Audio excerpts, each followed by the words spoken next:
Salut tout le monde, c'est Simon, je vous retrouve pour une nouvelle vidéo. On va partir sur la Champions League. Pour la semaine prochaine, on va faire un petit récapitulatif comme des matchs allés avant. On va essayer de parler de tout ça et on part sur les matchs pour la semaine prochaine. Bon, ça fait peut-être un peu tôt, enfin quoique, franchement, il n'y a pas beaucoup d'équipes qui jouent encore quelque chose.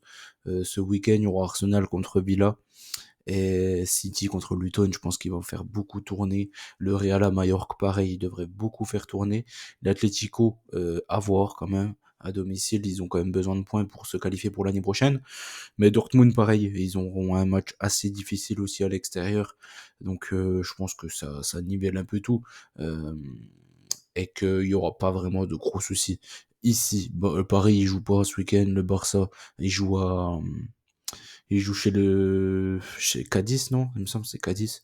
Donc il y a pas grand-chose. Franchement, ça risque rien. Le match le plus dur pour toutes les équipes, c'est clairement Arsenal qui recevra Aston Villa. C'est peut-être le match le plus compliqué sur le papier. Des 8, les 8 équipes, c'est Arsenal qui aura le match le plus dur. On commence Bayern contre Arsenal. Du coup, le match aller, il y a eu deux partout. Un peu déçu, j'étais parti sur un under 3,5 ici, mais j'avais bien le nul. J'étais parti sur un 0-0. D'ailleurs, en soi, j'ai quasiment eu tout juste, hein. J'étais parti sur un nul entre le Bayern et Arsenal, un nul entre City et le Real, le Dortmund gagne, et l'autre, j'avais mis un nul entre le Barça et Paris. Du coup, il y a le Barça qui a carrément gagné. Mais voilà, hein, je vous avais dit clairement, pour moi, il y a deux équipes qui étaient un peu trop surcotées vis-à-vis des cotes et vis-à-vis du début de saison. C'était Arsenal et Paris. Au final, c'est les deux équipes qui ont le moins euh, enfin, qui ont déçu, quoi, les deux équipes qui ont déçu, ça, du coup, c'est Paris et Arsenal. Du coup, j'avais tout bon par rapport à ça, donc c'est plutôt cool, c'est plutôt top. J'espère avoir à peu près la même chose la semaine prochaine. Encore une fois, toujours est-il que le match le plus dur, encore et toujours, c'est le premier. Comme d'hab, j'ai envie de dire, le Bayern contre Arsenal, c'est peut-être le match le plus compliqué. À l'aller, du coup, il y a eu deux gros faits de jeu quand même. Il y a eu la grosse faute de Harry Kane. Pour moi, il y a clairement rouge, hein. Pour moi, il fait exprès de tendre son coude en arrière pour blesser son adversaire. Donc, au final, il y a eu un jaune. Il s'en sort pas trop mal. Et puis, il y a eu la dernière occasion là de Saka là sur Neuer, le potentiel penalty dans les arrêts de jeu pour Arsenal. Du coup, il n'y a pas eu penalty. Et là, franchement, pour moi, il n'y a pas penalty. Et le Saka, il pousse la balle à gauche et il continue sa route tout droit. Donc, pour moi, il n'y a clairement pas penalty là-dessus. Du coup, le Bayern a réussi à marquer. Il y a eu un festival, hein, sur le penalty obtenu par Loris Sané. Ce qu'il fait sur l'action, c'est incroyable. Franchement, magnifique. Le Bayern, du coup, est allé chercher ce qu'il voulait. Du coup, c'est-à-dire un petit nul du côté d'Arsenal.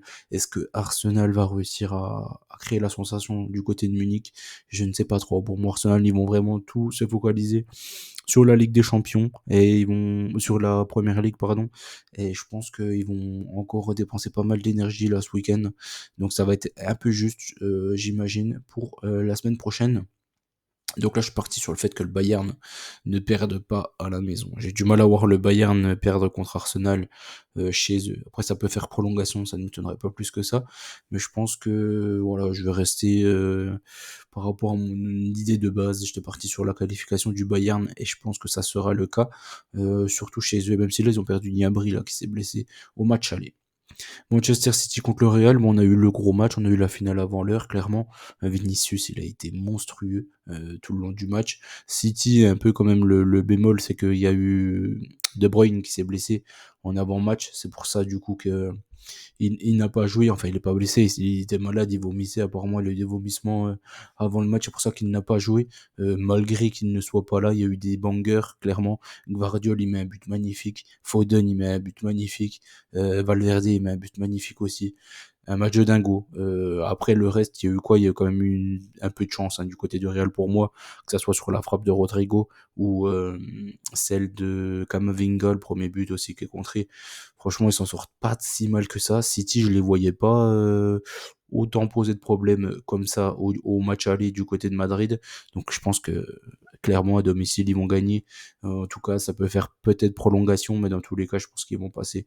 J'ai pris la qualification de City. Ça va autour des 1,30. Ça va autour d'un 30. Dortmund contre l'Atlético. Le match aller, là, l'Atlético a été vraiment dominant, énormément dominant pendant 60, 65, 70 minutes. Ils auraient dû mener 3-0. C'est le goal de Dortmund qui fait un super arrêt.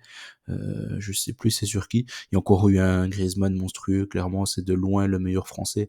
Les personnes qui encore ne pense pas ça. Je pense qu'il faudrait qu'il regarde un peu plus de football, clairement. De très très loin, le meilleur joueur français, c'est Antoine Griezmann cette saison, et depuis bien longtemps. C'est magnifique, tout ce qu'il fait, ses déviations, il voit le jeu avant tout le monde. Et le football, c'est avant tout ça, c'est un sport collectif. Et il y en a certains qui ont tendance à l'oublier. Et je pense on y reviendra pour le match suivant. Du côté de Dortmund, il y a quand même eu deux transversales en fin de rencontre. Ils ont failli faire 2-2. Ça aurait été un mini hold-up, hein, clairement, parce que l'Atlético aurait dû mener de beaucoup plus que ça. Là, ça va être dur d'aller jouer devant le mur jaune pour l'Atlético.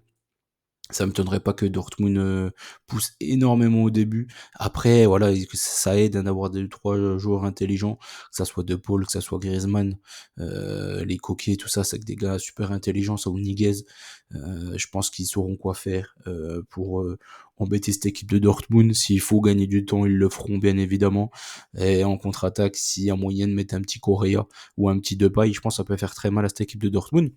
Et ici, j'aurais du mal à voir l'Atlético perdre du côté de Dortmund, même si clairement Dortmund sera favori sur ce match-là. Je vais un peu dans le sens contraire. Je pense que l'Atlético repartira avec au moins un nul de son déplacement à Dortmund. On termine par Barça-Paris, clairement la meilleure équipe à gagner au match aller, hein. L'équipe la plus dominante, même si le milieu de terrain n'a pas été fantastique. Il y a eu un très bon Gundogan, j'ai trouvé. Il y a eu un Lewandowski magnifique, franchement très très très très fort. Et pourtant, il y a eu quoi? Il y a Lamine Yamal qui était vraiment pas bon tout le long du match. Rafinha qui a fait qui a mis un doublé. Et son deuxième but, il est vraiment magnifique, hein, sur l'ouverture de Pedri lorsqu'il rentre en jeu d'ailleurs. Il y a eu quoi d'autre du côté du Barça? Bah, du coup, il y a eu le retour de Pedri, comme je l'ai dit, hein, un de ses premiers ballons, c'est peut-être même son premier, là, qui lance en profondeur pour Rafinha. Il y a eu Christensen qui marque encore un but de la tête. Après, il y a eu pas mal d'erreurs défensives du côté du PSG, que ça soit Donnarumma qui est fautif, clairement, sur le troisième but au moins, si ce n'est plus, et sur Beraldo qui a été nullissime. Franchement, il a pas le niveau, lui. Je ne comprends pas comment il peut être aligné dans un match de Ligue des Champions. Il le montre en plus depuis qu'il est là. Dès qu'il y a un peu un niveau moyen, il disparaît totalement. Il a encore pas le niveau pour jouer au niveau européen. Je ne sais pas ce qu'il fout là sur le terrain. Et après, il y a eu, comme je l'ai dit, des erreurs de Donnarumma, et il y a eu Mbappé qui est nullissime. Maintenant, faut se faire une raison. Franchement, c'est une buse, hein, c'est le plus mauvais sur le terrain, sur tout, de partir. Il y a eu un énorme Vitinha, il était très très bon au milieu de terrain. Mais devant, Dembélé, il est 4 fois meilleur que Mbappé sur le match, hein, même 10 fois, hein, si on peut comparer comme ça. Apparemment, les grands joueurs, ils sont censés être bons dans les grands matchs. C'est ce que Mbappé a dit, hein, avant ce match-là. Il nous a annoncé que, soi-disant, il allait être bon. Encore une fois, comme 80% des gros matchs, il disparaît, il ne sert strictement à rien. Et quand tu mises tout sur ta qualité physique et tes premiers appuis et ta faculté d'accélération, et que tu n'as pas ça, que tu n'arrives pas à montrer ça, bon, au final, tu sers à rien dans le match parce qu'il n'a pas la vision de jeu, il a rien en fait pour aider ses coéquipiers. Il fait jamais une passe, il baisse la tête à chaque fois, puis il essaye d'aller tout droit. Pour moi, c'est cataclysmique. Franchement, horrible. Quand on voit le niveau de Vinicius contre City et le lendemain, euh, c'était la veille, ouais, je sais plus, on s'en fout. Le match du d'Mbappé, tu te dis franchement, ils sont vraiment pas du tout, du tout, du tout dans la même cour. On verra au match retour ce qu'il fera. Dans tous les cas, je pense que ça devrait être un match plutôt animé. Euh, Après, il y a eu quoi? Il y a eu, ouais, apparemment, c'est de la faute d'Enrique s'il est nul, Mbappé. C'est toujours de la faute de quelqu'un, mais c'est jamais de la sienne. Il est nullissime toute la saison, même avec l'équipe de France, hein, franchement, c'est une buse. S'il pourrait pas faire l'Euro, tout le monde serait content, je pense. Mais bon, c'est comme ça. Je pense qu'il va le faire, il sera capitaine. Il est pas bon, mais il est capitaine. C'est comme ça. Pour ce match-là, j'imagine qu'il y aura beaucoup de buts dans cette rencontre une nouvelle fois. Je pense que il y a des défenses qui sont pas terribles. Là, Koundé, il a fait un soi-disant bon match, mais bon, il a joué contre personne. Ça a pas mal aidé. Mais dans la globalité, je pense que il devrait y avoir des buts. Ici, je pense que le Barça devrait s'en sortir quand même à la maison. Parce que Paris, ils sont pas bons, tout simplement. C'est une des équipes les plus surcotées. On les a bien vus contre Milan, ils étaient nuls. Contre Newcastle, ils étaient nuls. Contre Dortmund, ils étaient nuls. Donc je vois pas pourquoi il ferait un bon match du côté du Nou Camp. Ici, je pars sur un over de 5 parce qu'on ne sait jamais quand même, parce que le Barça, ils aiment bien se tirer des balles dans le pied tout seul, en général. Donc je pars sur un 3 buts à 1 pour le Barça, mais j'ai pris un over de 5 sur ce match-là. Voilà, j'espère que la vidéo vous a plu. N'oubliez pas qu'on gagne au peur ensemble. Je vous souhaite bonne chance à tous et on se dit à très vite. Allez, ciao tout le monde.